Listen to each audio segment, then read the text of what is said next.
This is an evening for honors and awards, but I have a very special honor, and it is the honor to introduce the winner of the Darrell Williams Scholarship. Many of the people here who are members of our club remember very fondly Darrell Williams. But there may be some people in the room who do not know Darrell. And I just thought I would take a couple of minutes to talk about Darrell Williams before I introduce our scholarship winner. Darrell Williams was a sophomore in high school, playing for Jamaica Plain. And his first game of the year was over in Charlestown. He caught his first pass of his varsity career in the first half of the game. At halftime, he was in the end zone with his teammates listening to the coach when he was shot. This senseless and shocking act of violence ended his football career.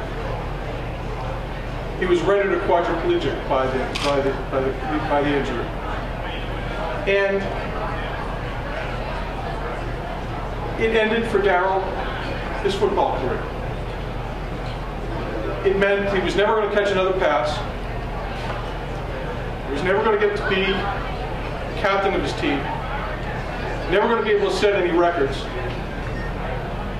But what it didn't mean is that Darrell wasn't going to be an all-star. And those of you who were privileged to know Darrell know that he was an all-star. He was an all-pro. Dan Shaughnessy got to know Darrell, and as many of you know, Dan Shaughnessy, the Globe columnist, was in professional locker rooms all his life and met all sorts of professional athletes. And according to Dan, Darrell was the toughest guy he ever knew, ever met. That's who Darrell was. And Darrell recovered and persevered from that devastating injury. And he not only persevered, he blossomed, he thrived. And those of you who know him know that he did so without rancor, without bitterness, without any sort of hatred, but with an incredible grace and style. We're privileged tonight to have here with us tonight Eddie Lujaris, who was Darrell's companion and workmate through some of his later years. And Eddie wanted to say a few more words about Darrell to describe a little bit about who Darrell was and what Darrell was all about. Eddie, where are you? Here he is.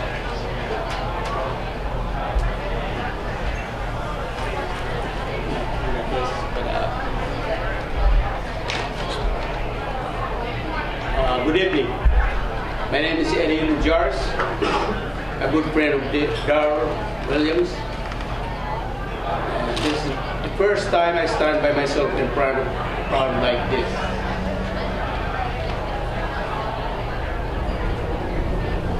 I can feel my knees shivering because I'm nervous. And it still fresh in my mind of all the years that I was with him. I was always behind his wheelchair and push him wherever he wanted to go. From speaking engagement with Muhammad Ali at Cheers Restaurant in April 1992, South Beach. And another time we went to a Boston Garden, Celtics versus Chicago. After the game, he wanted me to pose him to the Chicago Bulls locker room to see Michael Jordan. Good enough, I went there, we're inside. Darrell asked me to take pictures with him, with Mike.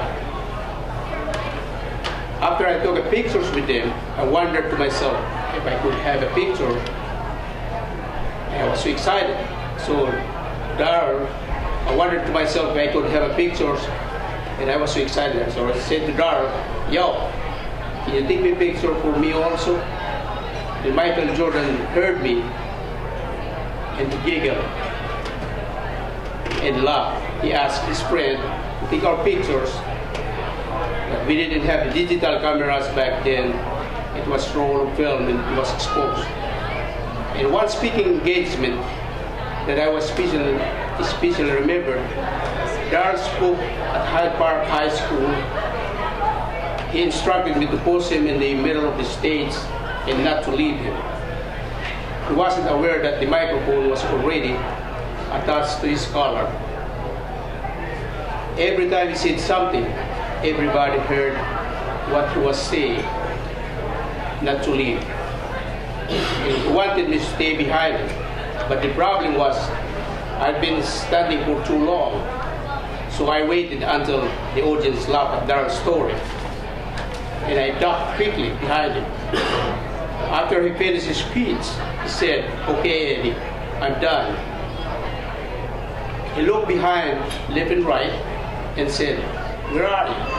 And I said, "I'm here behind you." He said, "Why? I can see you."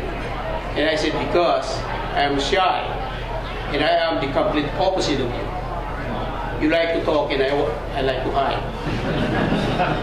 He never wanted me to leave him. It's been a year since Darryl passed away, but his legacy is very much alive with all the good things he's done. Tonight, we sit here without him for the first time. Maybe he's up there laughing at me.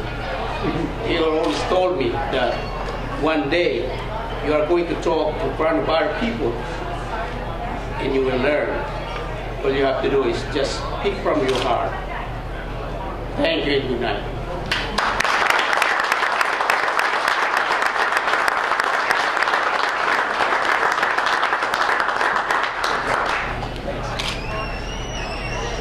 It's now my pleasure to introduce to you both Coach Kevin Gadsden and our Scholarship Award winner, Chandler Ransom. Chandler is a senior at John D. O'Brien High School of Mathematics and Science in Roxbury, Massachusetts.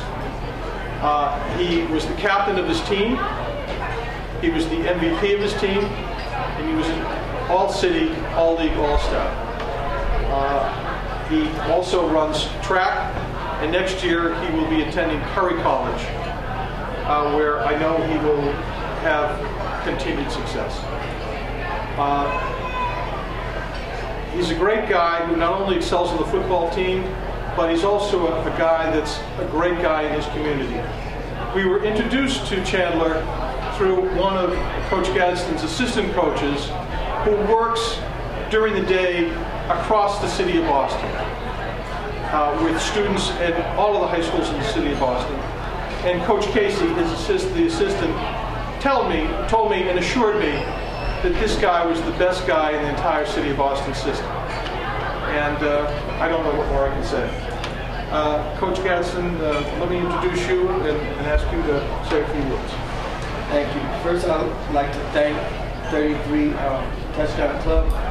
I'm humble and respectful for your nomination of our football player, Chandler Ransom, at O'Brien High School, School of Math and Science. One special quality he has, he's really good at math. He's a running back. He's also a defensive back, safety, cornerback. Let's see, it's going to be a while. Punt returner, kickoff returner, kicker, holder for an extra point kick. What else? He also slices the oranges at halftime, doesn't he? Just about everything we need him to be, he was. I could go on and on. I wish I could just have the film and put it on and let you see it, and then you know all about it. But we can't do that. So I just like to let you know his foundation was made for him from his parents. His mother and father, solid foundation. We were very fortunate enough to have him on our football team and in our school and in our community. there's no question that he's going to go on and do great things and better things. And we're so proud of him. And when I listened to the story about Darryl Williams, and I read some of Chandler's his essay, one of the things he talked about was perseverance. And in our city, it's real tough. And I'm sure you guys know, it's a real tough area. And he is exactly what he talked about. He persevered through a lot, and he always does every day. He's a hard worker on the field. He doesn't talk a lot. He's real quiet, real shy, but he has a heart of a lion, and that's one thing you cannot measure. What's in a person's heart and what's in a player's heart. You know, there's a lot of players that talk, they yell and scream, coaches yell and scream, but it's hard to measure what's in a person's heart. And this guy took a lot of hits, was down, but would not give up. In 2009, I won't mention the team, but he had a rough outing. I mean, they beat him up. He's running back, they had his number. We won number 4. And he had a rough day. Had blood coming out of his nose, mouth. He was a little emotional. We won the game, but he didn't have a good one. But he didn't forget about that because we had to play him again in 210 this year. And opening kickoff, he ran for a touchdown. On the first offensive drive, we took a pitch, went 85 yards for a touchdown. We won the game rather handily. But that's what I'm talking about, perseverance with this young man. And one area in particular, one game, he was returning a punt. He was about to field it. And he muffed it, he dropped it. And the other team got it and scored. And he's coming to the sideline. I'm about to yell at him, and he says, "Coach." And I never really heard him, speak or turn away from coaching. And I said, well, let me just let it go. I wanted to say something about it. I said, let me let it go. And sometimes the best thing we can do as coaches is just close your mouth. Just be quiet and let things happen.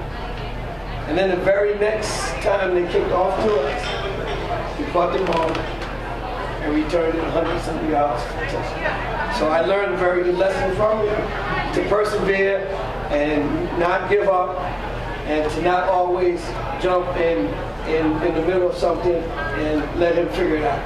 And he did a great job. I'm proud of him.